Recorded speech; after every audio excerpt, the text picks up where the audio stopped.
मस्तूंग बिजली की तरसील में बेहतरी के लिए अंजुमन ताजरान के मौसर काविशें। सरावान प्रेस क्लब से रिपोर्ट दे रहे हैं अब्दुल मालिक लहड़ी। अंजुमन ताजरान मस्तूंग के ऑर्गेनाइजर हाजी मोहम्मद यूसुफ अली जई और डिप्टी ऑर्गेनाइजर मोहम्मद यूसुफ मोहम्मद शई ने वापटा केस्को मस्तूंग के SDO हाजी महबूब लहड़ी से उनके दफ्तर में कहा मुलाकात की।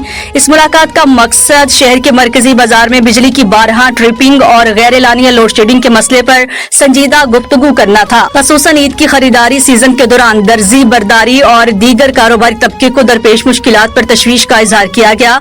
मुंतजमीन ने मौक़िफ़ अख्तियार किया है कि ईद के अयाम में बाजारों में कारोबारी सरगर्मियां अपने अरूज पर होती हैं, इसलिए लाजिम है कि बिला तातुल और तसलसल के साथ बिजली की फराहमी को यकीनी बनाया जाए।